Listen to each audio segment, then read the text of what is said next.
미국에서 믿을 수 없는 일이 벌어지고 있습니다. 하버드대 교수가 폭로한 충격적 진실에 일본인 유학생이 오열하고 있는데요.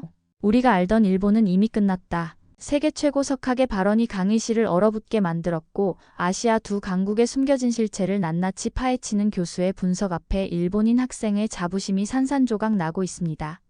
왜 한국은 급부상하고 일본은 추락했는지 그 충격적인 이유를 사연을 통하여 알아가 보도록 하겠습니다. 그 전에 잠깐 1초 만에 누를 수 있는 좋아요 버튼을 꾹 눌러주시면 영상 제작에 큰 힘이 됩니다. 그럼 바로 사연 시작하겠습니다. 안녕하세요. 저는 시부노 모모카라고 합니다. 하버드 대학교 경제학과에 다니는 일본인 유학생이에요. 어릴 때부터 일본의 전통과 역사에 깊은 자부심을 가지고 있었고 우리나라가 아시아의 중심이자 선도주자라는 사실을 항상 마음속에 품어왔습니다. 저는 단순히 일본에서만 공부하는 것보다 세계 최강국인 미국으로 가서 그들의 지식을 낱낱이 파헤쳐 배워오는 것이 일본을 더 강하게 만드는 길이라 확신했어요. 미국이 일본을 견제하는 진짜 이유가 무엇인지, 그 속에 숨겨진 경제적 전략이 무엇인지 알아내기 위해서였고, 하버드는 그런 배움의 최전선이라 생각했습니다. 하버드에 입학하기 위해 정말 피나는 노력을 했어요. 친구들이 독종이라고 할 정도로 영어 공부에 매달렸고 학업 성적을 올리기 위해 수단과 방법을 가리지 않았습니다. 잠은 하루 서너 시간만 자면서 나머지 시간은 모두 세대 간의 갈등과 국가 간 경쟁의 실체를 다룬 서적들을 읽고 분석하는 데 쏟아부었어요. 미국에서 공부하기 위해서는 영어 실력이 무엇보다 중요했습니다. 일본인들의 영어 발음에 대한 편견이 있다는 것을 알았기에 그 한계를 완전히 극복하고자 했고 발음 연습을 너무 열심히 해서 혀가 마비될 정도였으며 녹음과 반복 학습을 통해 전혀 다른 양상의 언어 습득법을 개발했어요. 이 노력 덕분에 지금은 누구도 제가 일본인이라고 의심하지 않을 정도의 완벽한 발음으로 영어를 구사합니다.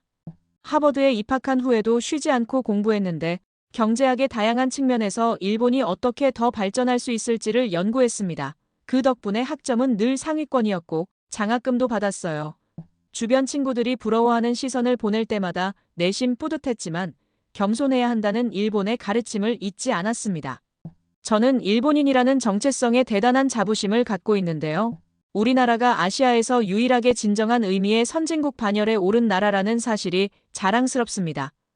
일본과 다른 아시아 국가들 사이의 관계는 단순한 경쟁이 아니라 다른 이유로 복잡하게 얽혀 있어요. 역사적으로 일본은 항상 아시아의 리더였고 앞으로도 그럴 것이라 확신합니다. 소니, 도요타, 혼다와 같은 일본 기업들은 세계 시장에서 독보적인 위치를 차지하고 있고 이들은 단순한 기업이 아니라 일본의 장인 정신과 혁신을 세계에 보여주는 상징입니다. 어릴 적 사용했던 워크맨의 감동이 아직도 선명하게 기억나요. 그 완벽한 소리와 디자인은 다른 어떤 나라도 따라올 수 없는 일본만의 특별함이었습니다. 모두가 알듯이 일본의 경제력은 정말 대단해요. GDP가 세계 3위라는 것은 우리의 힘을 증명하는 확실한 지표이며 1인당 GDP도 아시아에서 최고 수준이고 우리의 기술력과 혁신은 세계 어디에 내놓아도 뒤지지 않아요. 이런 일본의 내재된 힘을 믿기에 하버드에서도 항상 자신감에 넘쳤습니다. 한국이나 중국의 발전 속도가 빠르다는 이야기도 들어요. 하지만 그들이 일본의 깊이 있는 기술력과 수세기에 걸쳐 쌓아온 노하우를 쉽게 따라잡을 수 있을 거라고는 생각하지 않습니다. 그들의 성장은 표면적일 뿐 일본의 본질적인 강점을 넘어서기는 어려울 거예요. 훗날 일본으로 돌아가 우리나라의 경제적 독립성을 더욱 강화하고 문화적 우수성을 세계에 알리는 데 기여하고 싶습니다. 특히 IT 분야에서 일본만의 독창적인 혁신을 이뤄내고 싶어요. 우리의 방식으로, 우리의 속도로 세계를 리드해 나가는 것이 제 꿈입니다. 하버드에서 배운 지식은 단지 도구일 뿐 그것을 어떻게 일본의 발전에 활용할지는 우리 일본인의 몫입니다. 하지만 며칠 전 저는 수업을 들으며 정말 충격적인 경험을 했어요. 평소 저와 친분이 두터웠던 경제 발전론 교수님의 강의였는데 당연히 일본의 경제 모델을 긍정적으로 평가하실 줄 알았던 제 예상과는 완전히 달랐습니다. 교수님께서 갑자기 한국의 디지털 기술과 IT 발전에 대해 극찬하기 시작하셨고 처음에는 제가 귀를 의심했어요. 일본과 한국을 비교하시면서 한국을 일방적으로 높이 평가하는 말씀에 당황스러웠지만 최대한 표정을 관리하려 애썼습니다. 손바닥에 땀이 나고 심장이 빠르게 뛰는 것을 느끼면서도 겉으로는 침착한 척 노트에 필기를 이어갔어요. 교수님이 말씀하셨습니다. 한국은 현재 전 세계에서 일상생활의 모든 분야를 디지털과 AI로 가장 빠르게 통합한 나라입니다. 이것은 단순한 기술적 진보가 아닌 사회 전체의 혁신적 변화입니다. 이 말을 들었을 때 제 심장이 쿵 하고 내려앉는 것 같았어요. 일본이 아닌 한국이라니 경악을 금할 수 없었습니다. 아시아의 중심은 언제나 일본이라고 믿어왔던 제 신념이 흔들리는 걸 느꼈어요. 교수님은 계속해서 한국의 발전상을 낯선 측면에서 설명하셨는데 주민번호 하나로 모든 공적 업무와 사적 업무를 처리할 수 있고 그 속에 숨겨진 효율성이 놀랍다고 하셨습니다. 코로나 시국에는 핸드폰의 QR코드 하나로 백신 접종 여부를 즉시 확인할 수 있는 시스템에 감탄하셨어요. 또 카카오톡이라는 앱 하나로 대화부터 송금, 쇼핑, 행정 업무까지 처리한다는 사실에 교수님은 눈을 반짝이며 말씀하셨습니다. 생각해보면 제가 일본에서 살았던 생활 패턴은 꽤 아날로그적이었어요. 서류는 반드시 인쇄해서 도장을 찍고 은행 업무는 직접 방문해서 처리하며 행정 절차는 여러 단계를 거쳐야 했습니다. 하지만 저는 그것이 불편하다고 느끼진 않았어요. 오히려 그런 전통적 방식이 일본의 정체성을 지키는 중요한 부분이라고 생각했거든요. 그러나 교수님의 말씀을 들으니 그런 과정들이 점점 더 낙후되고 비효율적으로 느껴지기 시작했습니다. 더 충격적인 건 음식 배달 시스템이었는데 한국에서는 휴대폰으로 음식을 주문하면 30분 안에 꿈에도 상상 못할 장소까지 배달된다고 해요. 캠핑장이나 공원, 심지어 바다까지도 정확한 GPS 위치만 찍으면 된다는 거예요. 저는 그 말을 듣고 눈이 휘둥그레졌습니다. 일본에서는 상상도 할 수 없는 일이에요. 특히 일본은 확인에 확인을 거듭하는 문화가 있어서 배달을 시키면 1시간 30분은 기다려야 하는 게 다반사인데 말이죠. 교수님은 일본의 현금 중심 경제에 대해 날카롭게 짚으시며 일본에서 여전히 현금 사용률이 높은 이유를 설명해 주셨습니다. 한국은 거의 모든 결제가 카드나 모바일로 이루어져 금융 데이터가 국가 경제 정책에 실시간으로 반영되는 반면 일본은 여전히 현금을 선호하는 경향이 강하다고 말씀하셨고 이러한 현금 중심으로 갈 수밖에 없는 이유를 덧붙이셨는데 일본은 지진이나 태풍 등 자연재해가 빈번히 발생하는 나라이기 때문에 현금 사용을 선호하는 정책은 일시적인 위기 대응에는 도움이 될 수 있다고 하면서 이러한 시스템이 너무 과도하게 자리 잡다 보니 카드 결제나 모바일 결제를 통한 효율적인 금융관리와 경제정책 반영의 기회를 놓치고 있다고 말하셨습니다. 아울러 전기나 통신망이 끊길 수 있다는 이유로 현금 사용을 고집하는 것은 현대 경제의 디지털화와 금융혁신을 거부하는 것이라는 말씀에 이야기를 들으면서 저는 점점 더 창피해졌어요. 우리 일본이 첨단 기술의 나라가 아니라 오히려 뒤처져 있다는 사실이 명확해 보였거든요. 그동안 제가 가졌던 자부심이 무너지는 것 같았습니다. 일본이 최고라고 굳게 믿었기에 더욱 마음이 무거웠어요. 가장 놀라웠던 것은 한국의 스마트폰 활용도였는데 교수님은 한국의 스마트폰 보급률이 세계 최고 수준이며 특히 아이부터 어르신들까지도 제품 매뉴얼을 전혀 보지 않으면서도 최신 전자제품을 귀신같이 빠르고 정확하게 활용하는 정말 특이한 나라라고 설명하셨습니다. 반면 일본은 아직도 피처폰을 사용하는 사람들이 많다고 말씀하시는데 이것이 단순한 취향의 차이가 아닌 디지털 적응력의 차이라는 말씀에 가슴이 아팠어요. 학자들이 앞다투어 한국의 디지털 전환 사례를 연구하고 있다는 현실에 저는 점점 더 혼란스러워졌어요. 우리 일본이 이렇게 뒤처져 있다는 게 사실일까요? 그동안 제가 얼마나 잘못된 자부심을 가지고 있었는지 통렬히 깨달았습니다. 교수님의 한국에 대해 긍정적 평가가 계속해서 이어지자 저는 모든 용기를 끌어모아 참지 못하고 손을 들었어요. 교수님, 왜 일본의 디지털화가 한국보다 뒤처졌다고 생각하시나요?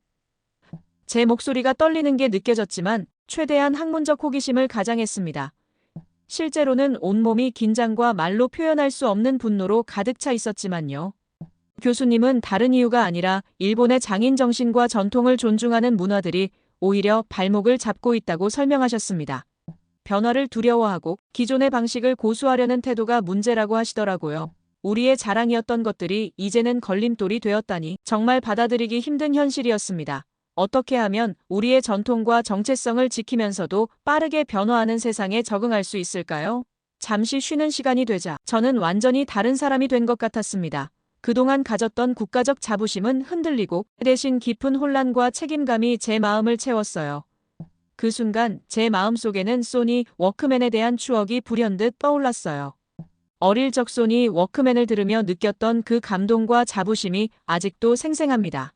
일본 기술의 상징이었던 워크맨은 세계인의 라이프 스타일을 완전히 바꿔놓았고 닌텐도는 게임 시장을 석권했었죠. 이런 과거의 영광에 집착하는 것이 전형적인 일본인의 마인드라는 것을 인정할 수밖에 없어요. 곧이어 교수님은 양국의 기술력에 대하여 이야기하기 시작하셨습니다. 현재 소니는 삼성이나 LG에 완전히 밀려 세계 시장에서 그 존재감이 희미해지고 있어요. 어딜 가도 삼성, LG를 모르는 사람들이 없죠. 만약 모른다고 한다면 그건 자기 집에 하나쯤은 있는데 그냥 신경을 안 쓰는 것뿐입니다. 교수님의 농담 섞인 말투에 강의실은 웃음바다가 되었지만 저에게는 웃을 수 없는 현실이었어요. 생각보다 충격적인 사실은 LG 세탁기가 23년에 이어 24년에도 미국에서 1위 세탁기로 거듭나면서 입지가 더욱 탄탄해졌다는 내용이었습니다.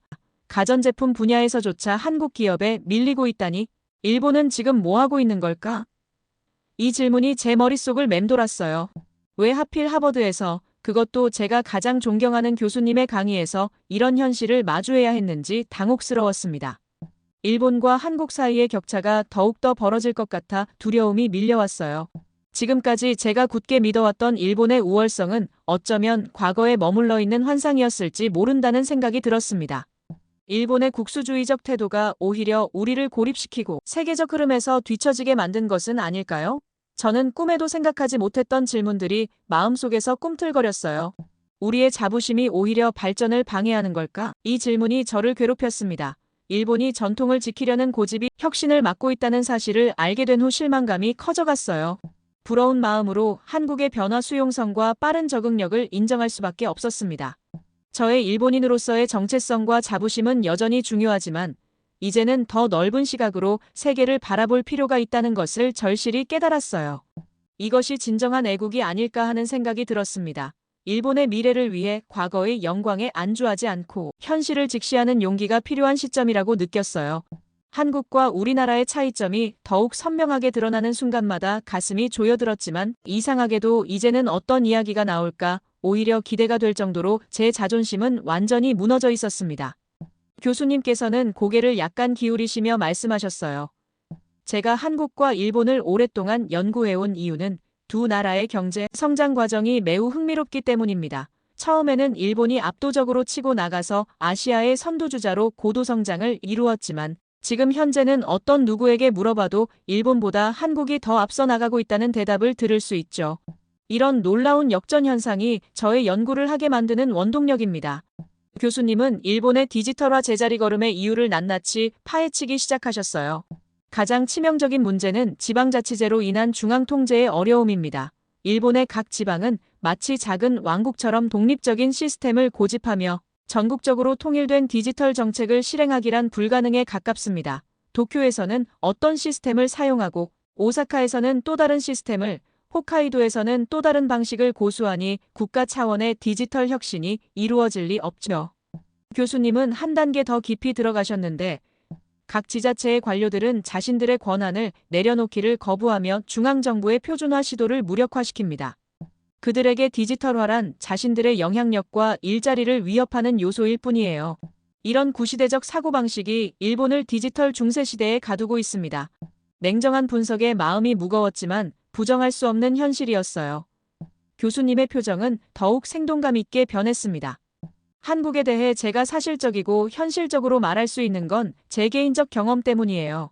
65년 당시 20세의 나이로 평화봉사단원으로 한국에 처음 방문했을 때 그곳은 생각보다 충격적인 곳이었습니다.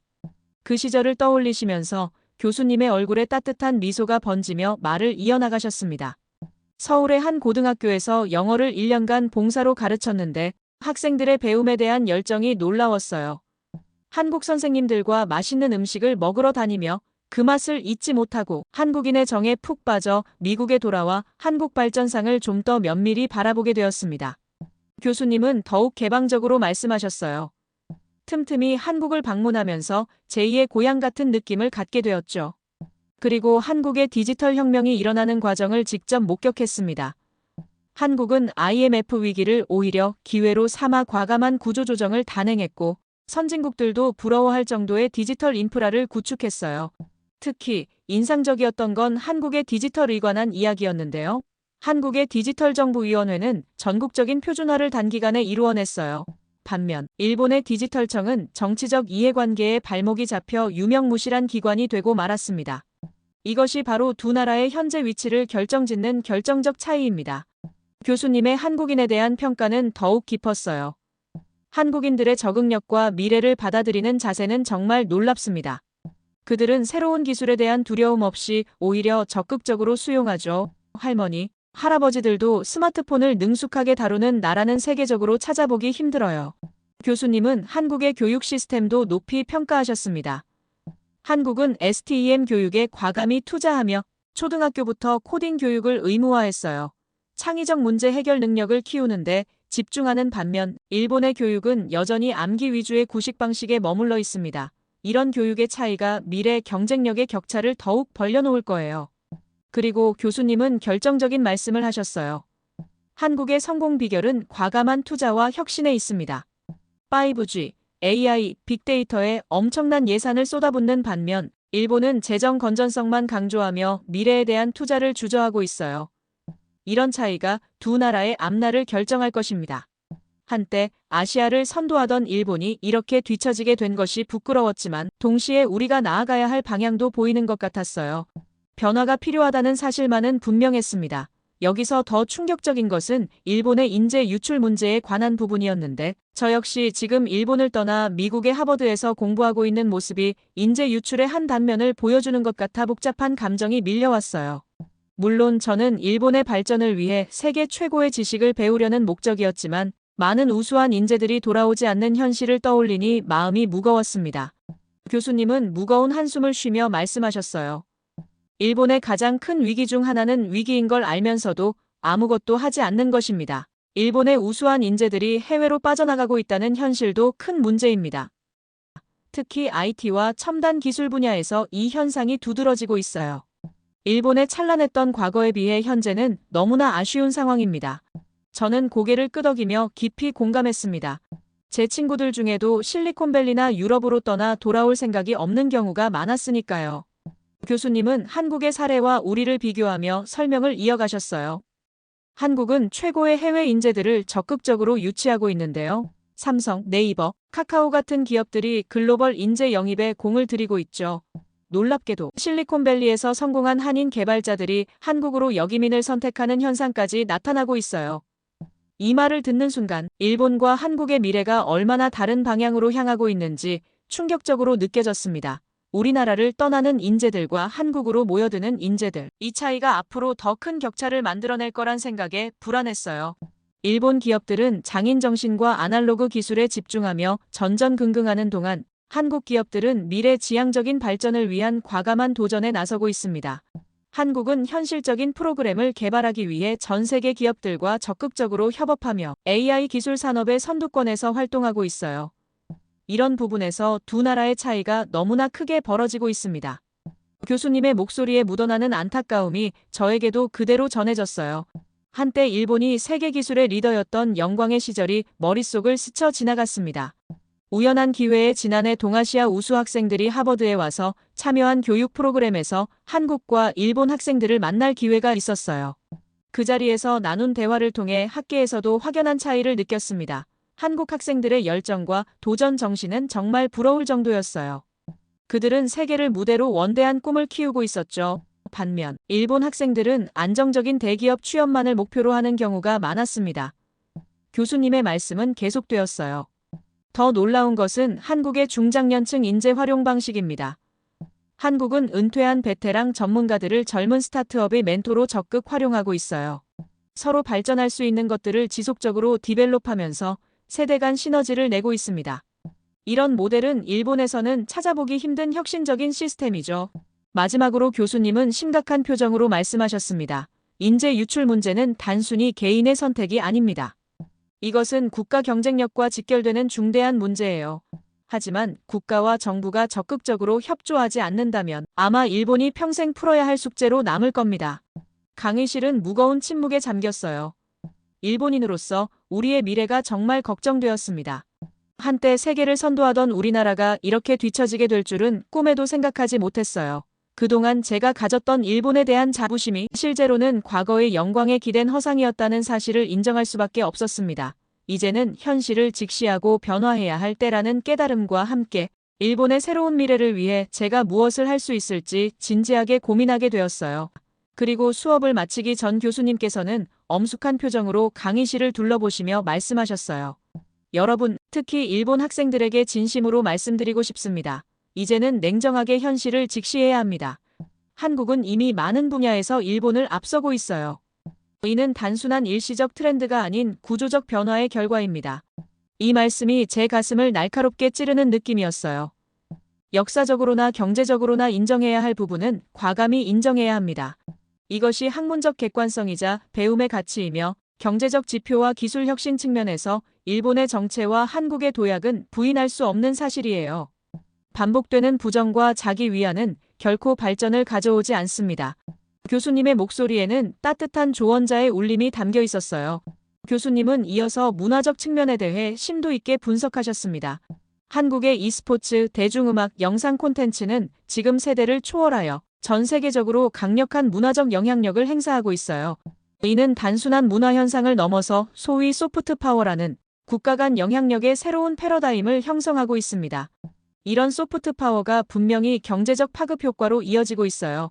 한국 문화 콘텐츠의 글로벌 확산은 단순한 엔터테인먼트 산업의 성공을 넘어 국가 브랜드 가치를 상승시키는 핵심 동력이 되었죠. 교수님은 잠시 생각에 잠기시더니 학술적 분석을 이어가셨어요. 문화경제학적 관점에서 보면 일본도 한때는 세계 문화의 선도자였습니다. 80년대와 90년대 일본 애니메이션과 게임의 세계적 영향력은 부정할 수 없는 사실이었죠. 하지만 지금은 어떤가요?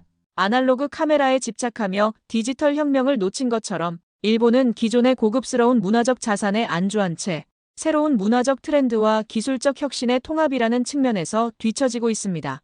이는 단순한 문화적 선호도의 변화가 아닌 기술 혁신과 문화 콘텐츠의 융합에 실패한 결과라고 볼 수 있어요. 교수님은 경제적 관점에서도 분석을 덧붙이셨습니다. 일본 경제가 장기 침체에 빠진 근본적 원인 중 하나는 과거의 성공 모델에 지나치게 의존하는 경로 의존성입니다. 반면 한국은 위기를 기회로 전환하는 경제적 회복 탄력성이 뛰어납니다. 사회학적으로도 일본의 집단주의는 안정을 추구하는 방향으로 한국의 집단주의는 혁신을 추구하는 방향으로 발현되는 차이점이 있어요. 교수님의 마지막 말씀은 더욱 직설적이면서도 깊은 통찰력이 담겨 있었어요. 일본이 근본적으로 변화하기를 진심으로 바랍니다. 하지만 그 변화는 자연 발생적으로 일어나지 않습니다. 사회-경제적 패러다임의 전환은 개인의 인식 변화에서 출발하여 집단적 행동으로 이어질 때만 가능해요. 여러분과 같은 청년들이 기존의 틀에서 벗어나 과감히 도전할 때만 가능합니다. 일본의 미래는 여러분의 손에 달려 있어요. 역사의 흐름 속에서 국가의 흥망성쇠는 필연적이지만 그 방향을 결정하는 것은 결국 구성원들의 선택입니다. 강의가 끝난 후 저는 무거운 발걸음으로 캠퍼스를 걸었습니다. 마음속 깊은 곳에서 인식의 패러다임이 전환되는 느낌이었어요. 그동안 일본이 아시아 최고라고 확신했던 제 인식체계는 완전히 재구성되었고 대신 객관적 시각으로 한국을 직접 방문해보기로 결심했습니다. 한국 기업들이 세계 시장에서 1위를 차지하는 동안 일본 기업들은 어떤 전략적 오류를 범했는지, 한국 문화가 전 세계적으로 강력한 영향력을 행사하는 동안 일본은 어떤 기회를 놓쳤는지 실증적으로 관찰하고 분석하고 싶었어요. 이는 단순한 호기심이 아닌 일본의 미래를 위한 학문적 탐구의 시작이라고 생각합니다. 이런 결정이 쉽지는 않지만 사회적 변화는 개인의 인식 전환에서 비롯된다고 믿어요. 귀국하면 가족에게도 이런 객관적 현실을 솔직히 전달해야겠다는 생각이 들었습니다. 어머니는 분명 당혹스러워 하실 테고 아버지는 처음에는 강하게 부정하실지도 모르지만 일본의 지속 가능한 발전을 위해서는 필요한 담론이라고 확신해요. 현재 제 심리 상태는 극도로 복잡하고 미묘합니다. 국가적 자부심의 붕괴로 인한 정체성 혼란, 객관적 현실을 직시하게 된 인지적 충격, 그리고 미래에 대한 불확실성과 새로운 가능성에 대한 기대가 모두 뒤섞여 있어요.